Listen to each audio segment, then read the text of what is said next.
Sveiks, brīnišķīgais klausītāji raidierakstā, tāpēc, ka traumēts. Šis ir raidieraksts, kurā var uzzināt viegli saprotamu informāciju par to, kā ikdienas dzīvē izskatās un tiek piedzīvotas psiholoģiskas traumatizācijas sekas. Es esmu Vita Kalniņa, psiholoģe un psihoterapijas speciāliste, un arī vairāku grāmatu autore. Es ceru, ka šī informācija mazinās kauna un vainas sajūtas par dažādiem simptomiem un sniegs kaut nelielu atvieglojumu tiem, kas savā dzīvē piedzīvojuši dažādas psiholoģiskas traumas. Atpazīt un saprast ir viena no pirmajiem soļiem dziedināšanās ceļā. Tad nu ņemu tevi pie rokas un speram šos soļus kopā. Sveiks, brīnišķīgais klausītāji! Es esmu Vita Kalniņa, psiholoģe, psihoterapijas speciāliste, un šis ir mans raidieraksts tāpēc, ka traumēts. Paldies, ka tu klausies, un es zinu, ka jūsu vidū ir jau tādi ļoti uzticami, ilgstoši klausītāji. Esi šeit pirmo reizi, ja iespējams kāds tev ir aizsūtījis, norādi, ka ir šāds raidieraksts, varbūt tieši uz šo epizodu, varbūt kādu citu, tad laipni aicināts mūsu pulkā. Paldies, ka ieinteresējies par šo, un varbūt pavisam vienā teikumā vēlos pateikt, kāpēc es šo daru. Tāpēc, ka manuprāt, tāda informēšana, sabiedrības informēšana par to, ko ar mums dara traumatiskas pieredzes, ko nozīmē vispār tādas psiholoģiskas traumatizācijas, kādi ir to simptomi, un kā tad gal beigās mēs varētu meklēt dziedināšanās ceļu, ka šī informācija ir ārkārtīgi nozīmīga, lai mēs kļūtu iejūtīgāki, laipnāki pret sevi, viens pret otru, un kopumā arī sabiedrība kļūt tāda, kurā ir patīkamāk būt. Tas ir tāds, mans mērķis, un priecājos, ka tu arī esi šajā pulciņā, kas varbūt domā līdzīgi un interesējies par šīm tēmām. Tas tāds, laipni lūgti aicinājums visiem jaunajiem, jaunpienācējiem. Un tad šodien es plānoju jums pastāstīt par tēmu, kas, manuprāt, ir diezgan sasaistāma ar to, kas pavisam drīz pēc šīs epizodes iznākšanas arī būs, vai jau zināmā mērā tas notiek, tā ir Melnā piektdiena. Es domāju, ka jūs jau esat pamanījuši, ka visādi jau Melnās piekdienas piedāvājumi ir, un Melnā piektdiena ir jau kļuvusi par melno nedēļu, un tad jau par melno mēnesi, un viss šīs atlaides ir mūs pārņēmušas, un šie aicinājumi vēl un vēl kaut ko iegādāties un pirkt, tiešām ir ārkārtīgi uzmācīgi. Vismaz es to tā piedzīvoju.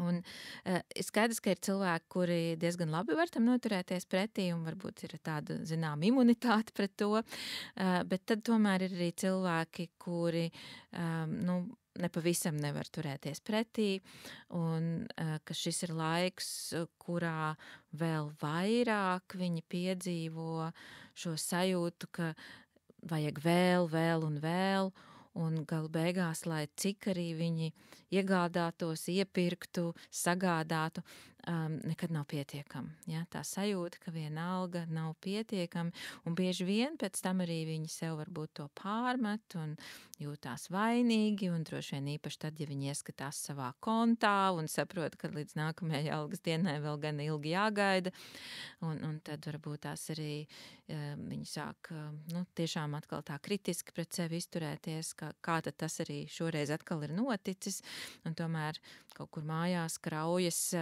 lietas viena pēc otras, viena otrai virsū, ir kaudzes, ir es nezinu, kas tas ir, maisi, ir viss kaut kas, un kaut kā nevar tikt vaļā no tās sajūtas, ka tas viss man ir vajadzīgs, vai vismaz kādreiz būs vajadzīgs, un drošības pēc, un šobrīd tas ir tik izdevīgi, tad taču nevar turēties pretī.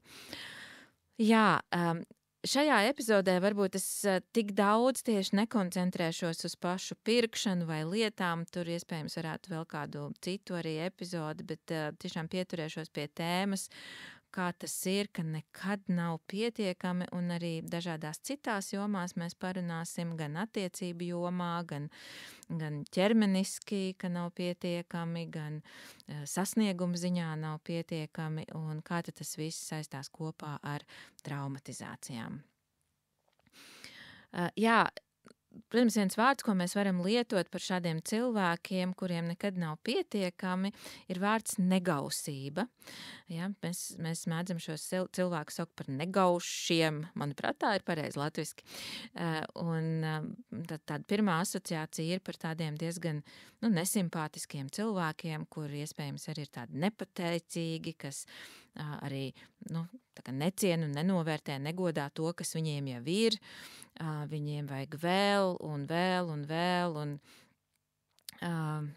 kur ir tādi varbūt arī ārkārtīgi prasīgi pret citiem, bet reizēm tas arī nemaz nav tik ar citiem saistīts, tas varētu būt tikai arī viņu pašu tāda iekšēji pārdzīvošana un nodarbošanās ar to, kā vēl dabūt kaut ko, iegūt kaut ko.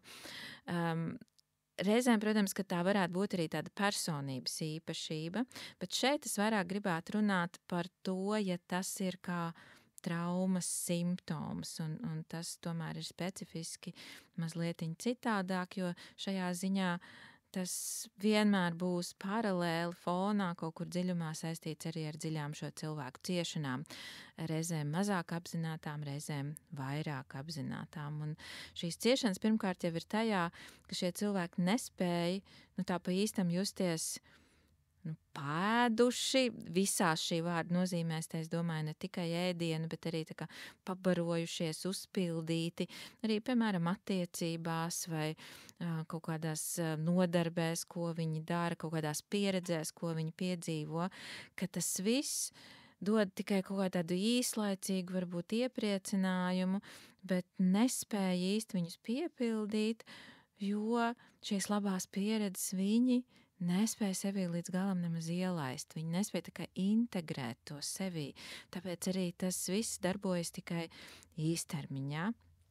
Tagad jau pirmais, kāpēc tā notiek, bieži pamatā tāpēc, ka šiem cilvēkiem trūkst labas pieredzes, kā tas vispār var sajusties, ka es esmu patiešām piepildīts, apmierināts, ka man viss ir gana un es varu tā izbaudīt to. Ka es varu vienkārši būt tādā labā sajūtā, labā stāvoklī, ka manī viss kaut kas labs, ja, un varbūt kāds man ir iedevis to labo, un tad es arī varu to pieņemt un priecāties un izdzīvot un izbaudīt. Droši vien tie, kas jau kādu laiku klausās šo raidierakstu, jau kaut kur intuitīvi zina, ka te runa, protams, ir par arī agrīnām traumatizācijām, par tā sauktajām attīstības traumām, par kur arī ir jau atsevišķi epizodi, noteikti ielikšu vēl arī aprakstā saiti uz to, ja neesat vēl dzirdējuši.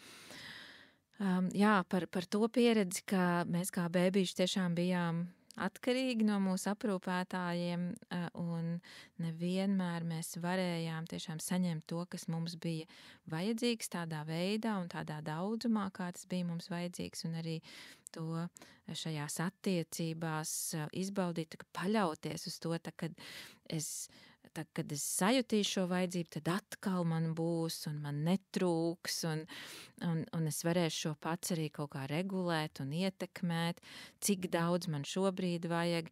Man tā kā nav šobrīd obligāti jāpārādās, piemēram, jo nav nejausmas, kad būs nākamā ēdienreize, un varbūt tā nākamā es zinu jau, ka būs tik ilgi, ka man būs grūti sagaidīt, un tad drošības pēc es tagad vēl sevi iedabūšu varbūt iekšā. Vai arī vispār tas ir neprognozējami, kad un cik daudz būs. Tās var būt atšķirīgas pieredzes, ka šiem cilvēkiem ir un nevienmēr saistīts ar ēšanu, jo reizēm arī var būt tā, ka tiešām ēdiens nav trūcis, bet ir trūkusi tāda emocionāla klātbūtne, pievēršanās, pieņemoša, mīloša klātbūtne no piesaistas personām, kas, protams, arī mazam bērnam jo īpaši ir tikpat gandrīz svarīgi kā ēdiens, ja, kā bioloģiski paēst, tā arī šī emocionālā paēšana ir nozīmīga. Īsnībā, diemžēl, ir diezgan daudz cilvēku, kas savu dzīvi dzīvo ar tādu lielu iekšēju iztrūkumu, ja tā var teikt. Un reizēm arī ārēji var šķist, ka viņiem visa kā ir gana, bet jā, tā grūtība, ka viņi šo pa īstam nevar izjust. Un reizēm varbūt viņi var sēdēt arī mājā, kurā ir daudz skaistu un labu lietu, bet vienalga justies vientuļi, izolēti un tādā tukšumā. Un iespējams, ka viņi arī var dzīvot dzīvi, kurā ir dažādi sasniegumi, un arī šie sasniegumi tiek pat ārēji novērtēti, viņi saņem atzinību, viņi saņem uzslavas, bet tāpat tas arī viņus nepiepilda. Viņi netic šiem labajiem vārdiem, viņi reizēm pretojas viņiem, viņi apstrīd viņus, un kaut kādā brīdī varbūt arī līdz ar to viņiem vairs nesaka tos vārdus, jo liekas, ko teic, uzmākšos tam cilvēkam ar šiem komplimentiem vai uzslavām. Bet vienlaikus arī viņi ārkārtīgi ilgojas pēc tā, ja, un tur ir tāda liela tā pretruna, ka es esmu tādā iekšējā milzīgā badā, gandrīz vai mirstu nost no tā emocionālā tukšuma, bet jebkurš labais vārds, kompliments, iedrošinājums, sirsnība, kas nāk no citiem cilvēkiem, no manis burtiski tā kā atlec, ja? Viņš nepielīp, kur vēl, lai iekļūtu manī dziļāk iekšā, viņš pat nepielīp ārpusē, ja? Viņš vienkārši atlec, aiziet prom, pazūd kā nebijis. Emocionāli tas ir tāds, īsti, neremdināms izsalkums, nekad ne ar ko līdz galam neremdināms izsalkums, un, protams, ka, šie ir cilvēki, kuri nespēja saņemt mīlestību, ja kāds to sniedz, un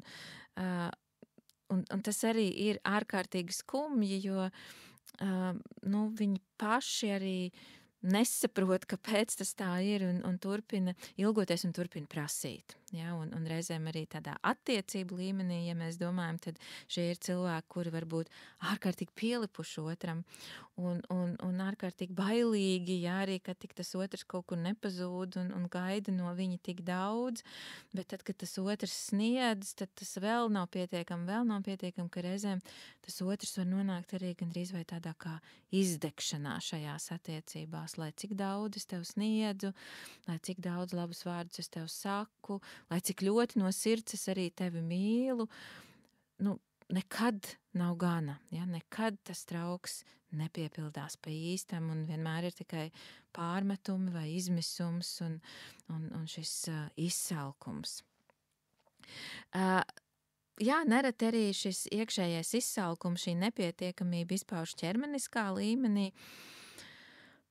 Šie cilvēki iespējams ēd, tā arī nepiedzīvojot sāta sajūtu, nereti ar tādu risku parasti apēst vairāk nekā viņiem vajadzētu vai patiešām gribētos, ja viņi spētu līdz galam izbaudīt šo ēdienu. Ķermeniskā līmenī tas var izpausties arī tajā, ka intensīvi un bieži un daudz gribas piedzīvot seksuālas attiecības, bet arī tās nepiepilda, arī tās nesniedz to tādu kvalitatīvo sajūtu, tādu, kad uz ilgāku laiku es varētu justies, ka šitas man iedeva kaut ko, ar ko tagad es kādu laiku atkal varu dzīvot un baudīt un priecāties, nevis, ka man atkal ir jādabū kaut kādā ziņā tāds ātrais apmierinājums, un tad tikai uz to īso brīdi man ir tā sajūta, ka varbūt viss ir kārtībā, bet tas brīdis citreiz minūtēs vai pat sekundēs izmērāms.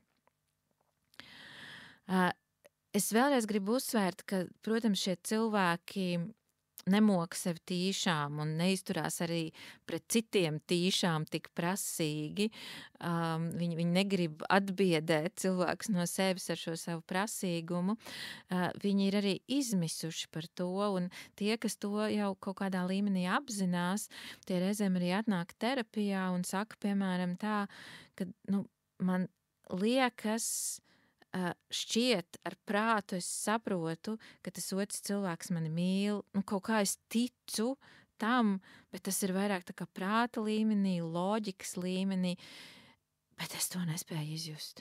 Es to nekur nespēju izjust, man tas nekādā veidā nenorezonē, neiet dziļāk, un jā, un tā kā es neticu, tad man nemitīgi ir jākontrolē, man nemitīgi jāpārbauda, vai tikai kāds cits manam partnerim nav svarīgāks par mani, un tikai tad, ja es neatrodu šo apliecinājumu, ka cits tiešām nav svarīgāks, jā, ja tad, it kā liekas, šodien viss ir ok, ka es tomēr esmu vienīgais, ar ko viņš grib būt kopā, vai viņa vienalga, tad jā, varbūt šodien es varu sajusties droši un varbūt varu atkal ar prātu noticēt, ka viņš mani mīl. Bet jau iespējams nākamajā dienā viss sākas no sākuma, man ir jāmeklē pierādījumi, man ir jādomā, bet kad pēdējo reizi viņš man teica, ka viņš man mīl, kad pēdējo reizi viņš man kaut ko uzdāvināja, kad pēdējo reizi viņš gribēja man pavadīt, ieplānot laiku, un tas bija tomēr jau tik un tik dienas atpakaļ, un iespējams tomēr, ka es neesmu viņam tik nozīmīgs un ka viņš man nemīl. Es domāju, ka jūs klausaties tajā, droši vien tur var būt divējādas jūtas. Es nezinu, vai tas jums ir pazīstams, un es nezinu, no kuras pozīcijas jums tas ir pazīstams. Ja ir pazīstams, tad es pieņemu, ja jūs zinat to izmisumu šajā grūtībā līdz galam noticēt un ļauties mīlestībai, tad droši vien arī jūs jūtat tās sāpes šajā stāstā, un varbūt, ka jūs pazīstat tās sāpes otrā pusē, kā tas ir, ka es no sirds tiešām mīlu, bet man nav vairs ideju, ko vēl es varētu izdarīt, lai otrs tam noticētu, jo jā, tas vienkārši nav iespējams, ja. Es gribu vēl kādu piemēru pastāstīt. Iespējams, ka tu zini arī to sajūtu, kā tas ir, ka tu kaut ko ļoti, ļoti gribi, tā kā šausmīgi gribās, bet vienlaikus arī kaut kādā ziņā, tev tas nemaz nepatīk, tu to arī, var teikt, savā ziņā negribi vai tā kā gribētu no tā izvairīties, bet tomēr tas gribi uzvar.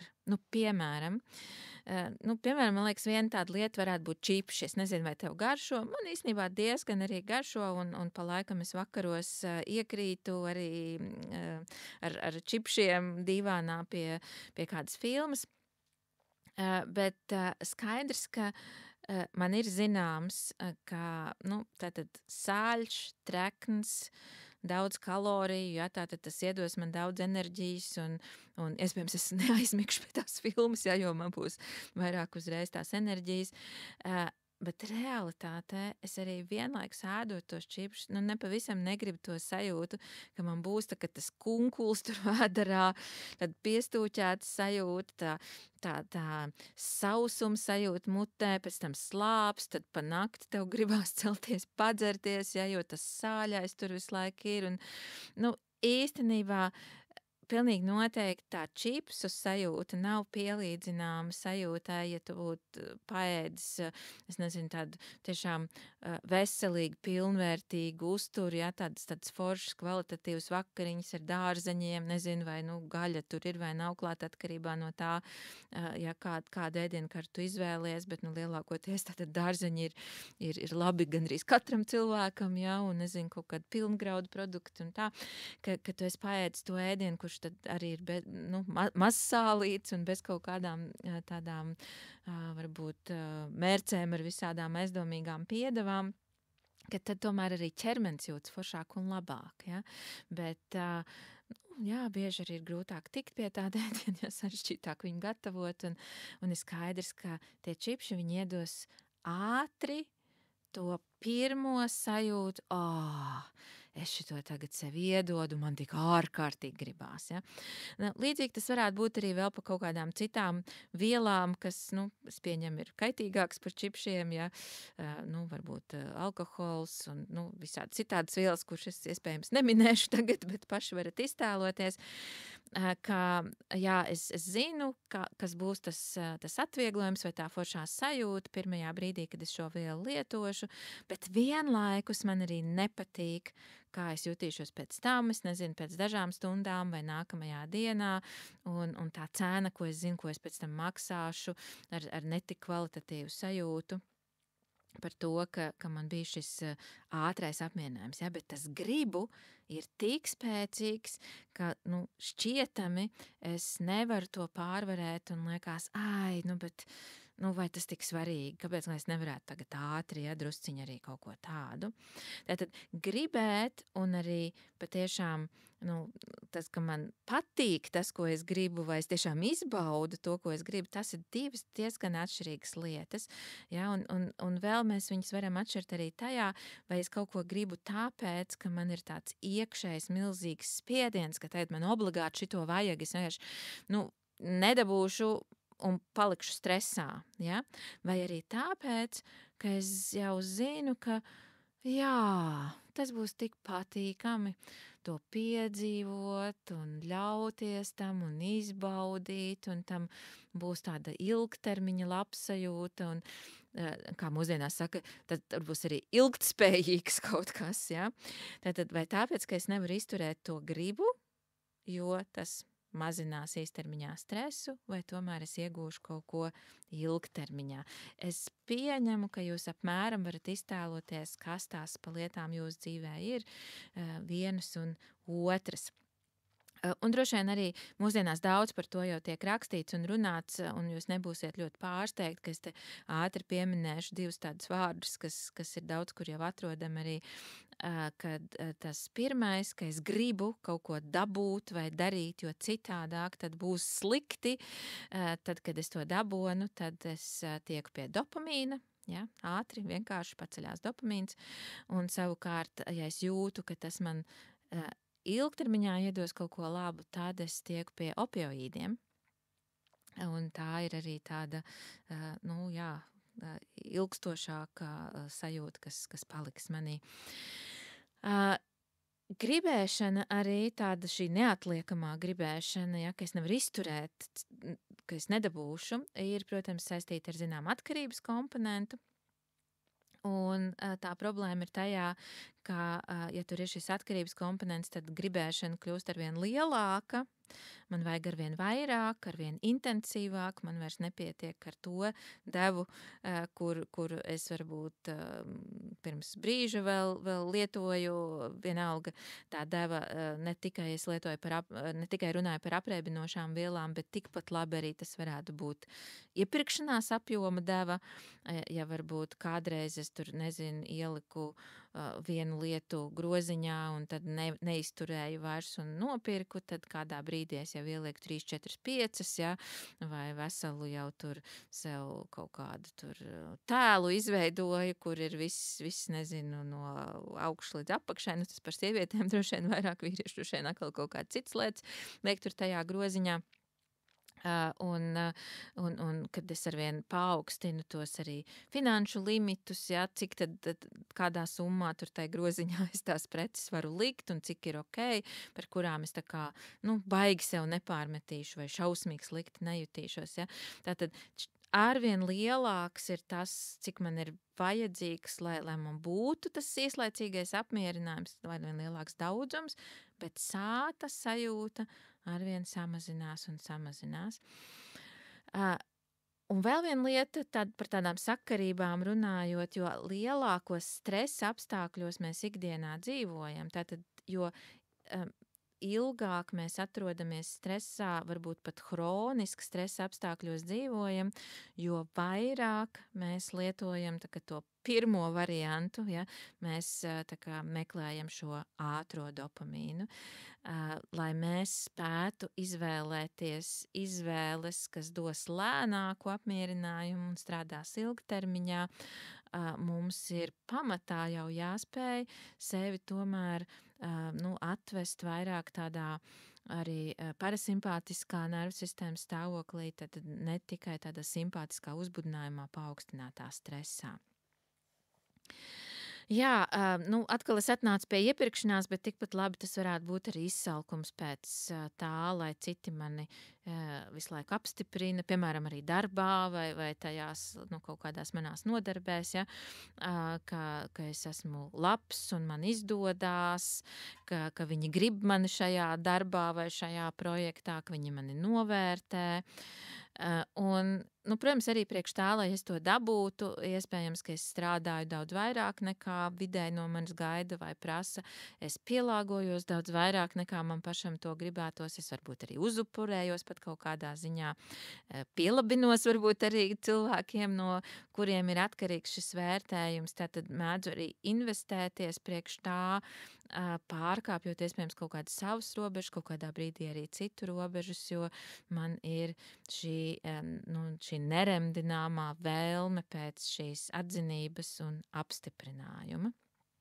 Kā jau es minēju, šajā stāvoklī ir arī daudz šo skumju un vientulības un izolācijas sajūtas, arī, ja mēs runājam par tādiem darba sasniegumiem un, lai tiktu no šīs sajūtas prom, nerad mēs darām vēl un vēl vairāk. Jā, vēl mazliet par attiecību līmeni. Es jau stāstīju par to, ka cilvēks, kuram nekad līdz galam nav ticības, ka tiešām otrs viņu mīl, viņš var piedzīvot tādu ļoti, ļoti izteiktu nepieciešamību pēc tuvības, vienlaikus nespējot arī šo tuvību pieņemt un sevi ielaist. Ja, tātad it kā es to gribu, bet tomēr turu distanci. Arī šī pārmērīgā pieķeršanās otram, ka nekad nav pietiekami daudz otra klātbūtnes, vajag vēl vairāk ar viņu kopā būt un neatlaisties no viņa.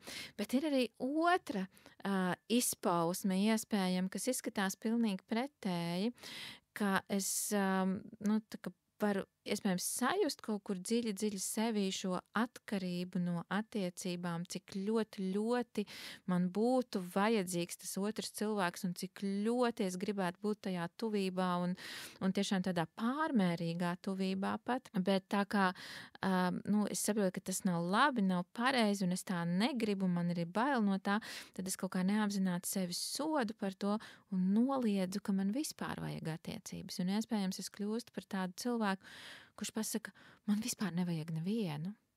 Priekš kam vispār veidot attiecības? Es esmu absolūti pašpietiekams un labāk, lai otrs cilvēks nebojā man dzīvi, ja? Jo tad viņš te kaut ko gribēs no manis, man te būs kaut kā ar viņu, jārēķinās savā dzīvē, un tas man būs apgrūtinoši, un es nevarēšu realizēt to, ko es gribu pats realizēt, tāpēc man īstenībā pilnīgi nevienu nevajag, un attiecības, lai izvēlās citi.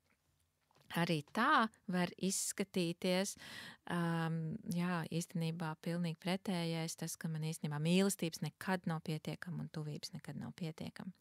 Tad nonākam pie tā, ko tad īsti varētu ar to darīt, ja? Katrā epizodē man gribās tomēr mazliet arī kaut kādu cerību iedot un kaut kādu virzienu, kurā jums meklēt un skatīties. Tad pirmā lieta, ko man gribētos ieteikt, ir tomēr mēģināt radīt sev tās situācijas, kurās jūs varat mācīties, kā tas ir, piedzīvot, sajust, ka kaut kas man ir ļoti vajadzīgs, man arī ir, un es to pieņemu, es to ielaižu sevī, es to izbaudu. Un tas ir forši un labi. Tātad kaut kas man ir, es to patiešām pieņemu, izbaudu. Reizēm nepieņemt šo labo ir arī kā tāds aizsardzības mehānisms. Kādā veidā viņš darbojās? Tad, ja es, protams, atkal tai savā bērnībā, jo īpaši, bet arī vēlāk, acīm redzot, pietiekami neesmu piedzīvojis to, ka man tiek sniegts kaut kas labs, un es neesmu piedzīvojis, ka es esmu pelnījis šo labo, un es varu viņu izbaudīt. Tad, kad